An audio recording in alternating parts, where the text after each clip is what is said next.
Assalamualaikum warahmatullahi wabarakatuh. Alhamdulillahi wassalatu wassalamu ala rasulillah wa ala alihi wa sahbihi wa man da'a bida'watihi ila yaumiddin. Amma ba'du.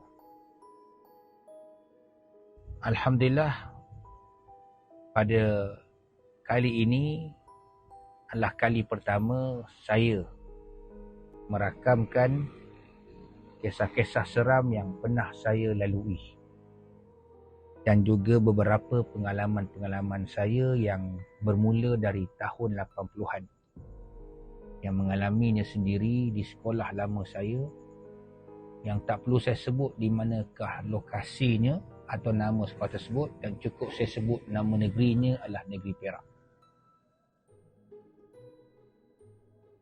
Sidang pendengar yang dirahmati Allah sekalian, kita ini hidup tak boleh nafikan bahawasanya bukan kita sahaja yang hidup di alam ini, tetapi dalam alam dunia yang kita duduk ini adanya makhluk yang bernama jin dan juga syaitan, yang biasanya kita panggil makhluk halus. Dan saya juga akan menceritakan pengalaman saya selepas ini, bagaimana saya pernah terlibat dalam dunia merawat gangguan makhluk halus. Untuk siri ini, saya akan menceritakan pada tahun 1986 ketika saya bersekolah di sebuah sekolah di negeri yang luar daripada kawasan Kuala Lumpur dan Lembah Kelang, bagaimana saya sebutkan sebentar tadi. Saya sebagai adik-adik baru yang belajar di sekolah tersebut dibawa oleh warden untuk sengaja mendengar sendiri satu perkara yang sangat pelik yang berlaku di belakang sekolah kami. Kebetulan di belakang sekolah kami itu ada kawasan kubur-kubur lama. Jadi warden ini sengaja bawa kami pergi ke belakang sekolah. Lokasi belakang sekolah itu dalam kawasan gelap, dan di seberang pagar sekolah pula lebih kurang dalam sekitar 30 meter kalau tak silap saya lah, kawasan perkuburan lama. Dan di sebelah kawasan perkuburan pula hutan dan terus kawasan bukit. Kami tidak mempunyai bilangan yang begitu terlalu ramai dan tak terlalu sikit. Apa yang saya ingat lebih kurang dalam sekitar 10 orang saya rasa. Sebab kisahnya dah lama kan, saya pun tak berapa ingat bilangan yang sebenarnya.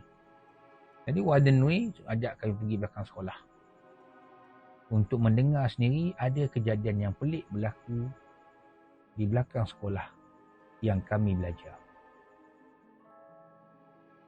Dan bukan saya seorang yang mendengar. Semua yang ada di kawasan belakang sekolah itu yang dikumpulkan oleh warden tersebut mendengar suara tersebut. Pada mulanya saya dengar macam suara bayi menangis. Bunyi lah. Jadi saya pun terfikir juga, kawasan kubur ni macam mana ada bayi menangis. Masa tu saya tak terasa lah benda yang menyeramkan. Just saya dengar saja bayi menangis. Selepas saja kami sudah mendengar suara bayi menangis itu, warden tu bawa kami pergi ke kawasan perkuburan tu. Kami masa tu ada rasa takut seram, tapi rasa kurang sikit takut tu sebab kerana warden, maklumlah ustaz. Dan kami pergi pun ramai sedikit. Macam saya sebut dalam bilangan berapa 10 orang tu lah. Dia kata jom kita tengok. Kita masuk kawasan kubur ni. Kami pergilah masuk. Biasalah masuk kawasan kubur lama ni. Dan kawasan sebelah dengan hutan, sebelah dengan bukit bukau. Gelap. Tak ada lampu. Masuk lagi dalam. Kemudian warden kami, dia memang kebetulan bawa lampu picit ataupun torchlight. Dia pun tunjuklah batu nisan dan kubur tersebut. Saya tak faham mula-mula apa yang dia nak tunjukkan kepada kami. Kami tengoklah. Dia kata tadi suara tu datang daripada kubur ni. Saya tak tanya masa tu. Sebab saya rasa macam tak terkeluar kata-kata nak tanya. Betul ke suara bayi tu tanda sini? Ada kata suara bayi. Lepas dia tunjuk gitu, semua kami senyap. Lepas tu dia kata inilah tadi yang kita dengar suara tadi. Oh, kami pun kata begitu. Lepas tu dia kata jom kita balik semula kumpul dalam kawasan bilik asrama. Baliklah kami. Bila duduk dalam bilik asrama tu, dia kata malam ni malam Jumaat. Dan sekolah kami ni pula, style dia memang Jumaat cuti. Dia Jumaat dengan Sabtu cuti. Dia Jumaat dengan Sabtu cuti ni, maknanya hari Khamis malam Jumaat, tak ada prep. Dipanggil tak ada study, tak ada kelas study. Jadi lepas isyak je kami bebas, ada aktiviti bebas. Itu yang malam tu dia ajak kami pergi ke kawasan kubur tu. Kata warden tadi, adik-adik tahu tak? Dia panggil kami adik-adik je pasal dia ialah pangkat dengan kami pun abang. Tapi saya tetap panggil dia ustaz dan kami panggil dia ustaz lah. Adik-adik tadi dengar tak suara? Dengar. Baru tu lah masa saya tu berani saya nak bertanya. Tadi tu macam suara, saya dengar mula macam bunyi suara azan. Lepas tu saya dengar macam suara bayi menangis. Pasal dia jauh, saya dengar suara dia. Dia pun senyum. Dia tanya yang daripada lain, yang kamu dengar suara apa? Saya dengar macam suara perempuan mengilai. Sudah saya kata. Aku dengar lain, orang lain dengar lain. Lepas dia tanya seorang-seorang, barulah warden ni cerita, sebenarnya yang kita dengar tadi, suaranya jauh. Sayup-sayup je. Tetapi kalau kita pergi ke lokasi kubur tu dekat je. Betul pun kubur tu tak jauh mana pun. Dia kata sebenarnya itulah suara Pontianak. Lagi mendebahkan. Dah lah. Waktu malam. Saya fikir pula kita sekarang nak balik bilik masing-masing, dom masing-masing nak tidur. Aduh. Dia kata itu suara Pontianak. Dia kata perempuan tu baru saja meninggal dunia. Dan dia meninggal dunia anak yang sulung. Sebab tu dia kata saya, kadang-kadang kita dengar macam buat suara bayi menangis. Dan kadang-kadang kita dengar macam suara perempuan mengilai. Saya cerita ni pun sampai saya punya bulu roma pun naik tadi. Ya. Jadi, itulah kejadian yang saya rasa dan saya kira pertama sekali yang saya alami dalam hidup saya. Tapi saya rasa pada hari itu saya cukup bertuah kerana saya pergi beramai-ramai dan dibimbing oleh ustaz yang menjadi warden di sekolah tu yang cukup lama. Sidang pendengar yang dirahmati Allah sekalian, kita kena yakin bahawasanya Allah Ta'ala mempersiapkan bagi kita segala bentuk pendinding. Yang mana pendinding ini adalah merupakan doa dan menjadi senjata utama kita menangkis gangguan makhluk halus. Sebab itu antara doa yang cukup masyhur surah An-Naml ayat yang ke-30 dan ayat yang ke-31. A'udzu billahi minasyaitonir rajim. Innahu min Sulaiman wa innahu bismillahirrahmanirrahim. Alla ta'lu alayya wa'tuni muslimin. Sesungguhnya ia daripada Nabi Sulaiman dan sesungguhnya ia ialah bismillahirrahmanirrahim, dengan nama Allah yang amat pemurah lagi amat pengasihani. Alla ta'lu alayya, kalian semua wahai jin dan syaitan, janganlah bersikap sombong ke atasku. Wa'tuni muslimin, dan datanglah kalian kepadaku dalam keadaan menyerahkan dirimu. Sidang pendengar yang dirahmati Allah sekalian di luar sana, Ayat ni boleh diamalkan dan sering dibaca.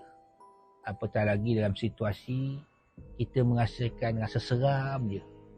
Mungkin kita melalui tempat-tempat yang gelap, kawasan perkuburan yang menyeramkan, ataupun kita sering merasakan diganggu, maka saya sarankan memperbanyakkanlah bacaan daripada surah tersebut, ayat tersebut, dan jadikanlah amalan. Kisah yang kedua yang berlaku di sekolah yang sama. Cuma saya tak ingat masa tu saya tahun bila. Sebab saya ni masuk sekolah remove dulu. Peralihan, kemudian baru saya masuk form 1. Dia mungkin sekitar dalam tahun 86 atau 87 atau 88 atau 89. Dalam 4 tahun gitulah. Saya bersekolah di sekolah tersebut. Saya ni ditakdirkan dihantar sekolah oleh arwah ayah saya bersama dengan arwah abang saya. Jadi kami ni pergi sekolah 2 beradik lah. Punya rapat saya dengan abang saya ni sampai orang kata saya macam kawan. Bukan macam adik beradik. Jadi biasanya kalau saya nak bangun buang air kecil ni, saya akan kejut abang saya lah. Sebab sebagai abang, dia teman saya tengah malam. Pukul 3 pagi kalau nak buang air besar, air kecil. Ditakdirkan abang saya ni kalau tidur memang susah nak bangun. Memang susah nak bangun. Jadi saya pergilah tandas. Sekolah kami ni, dom dia, tangga dia tengah. Dan nak turun pula, saya di tingkat 1. Ground floor dia, bawah, kemudian tandas dia kat belakang. Cuba tuan-tuan fikirkan macam mana keadaan nak pergi tandas. Dengan tangga di tengah, kawasan tangga pun gelap, balkoni dom pun gelap, turun ke bawah, kawasan bilik mandi terang sikit, kemudian kena keluar, bukan masuk, keluar pintu belakang, kemudian di belakang pula barulah ada tandas. Jadi bayangkan saya nak turun macam mana tu. Kisah ni berlaku bila saya nak keluar ke tandas, tiba-tiba saya lihat satu lembaga hitam berdiri. Bila saya melangkah nak menuju ke tangga tengah-tengah dom untuk turun ke tingkat bawah dan menuju ke tandas. Saya nampak dia berdiri. Yang saya perasan ada seorang senior yang rupa macam dia. Dengan rambut dia, dan saya nampak dalam gelap-gelap tu sama-sama tu makhluk tu berdiri dan seolah-olah macam nak halang saya daripada turun ke tangga tu. Dan rupa dia pakai kain tuala. Saya tak jadi nak buang air kecil. Saya kata apalah, aku tahan je lah. Lantas saya kata. Saya balik, tidur balik. Besok pagi subuh saya bangun. Baru buang air. Bayangkan berapa lama saya tahan. Keesokan pagi tu, saya tanya senior tu. Bang, kenapa abang main-main semalam bang? Abang sengaja je abang berdiri dekat tangga. Saya nak turun buang air kecil tak boleh bang. Abang main-main. Saya pun tak berani nak turun. Pasal saya cakap kan, ini abang ke hantu? Abang ke hantu? Abang tu kata, malam tadi aku elok je tidur. Aku tak ada pun berjaga. Sebab dia ni perangai dia suka berjaga tengah malam. Dan dia suka lepak dekat balkoni dom tu. Pasal ada satu kursi panjang, bangku panjang, dia tidur situ. Itu yang masalah dia. Dan dia suka lepak situ. Dia kata panas, susah tidur malam. Kadang dia tidur pakai dengan tuala je.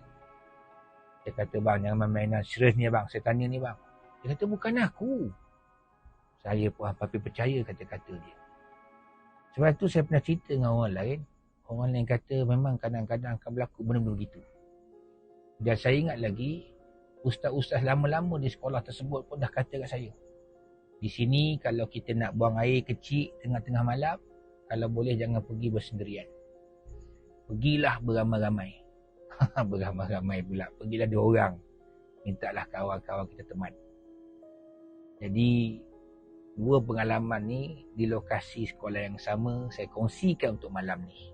InsyaAllah pada siri yang akan datang, lokasi yang sama, sekolah yang sama, waktu dan ketika yang sama nanti saya akan kongsikan lagi ada 2 kisah yang menarik dan menyeramkan. Billahi taufiq wal hidayah. Wassalamualaikum warahmatullahi wabarakatuh.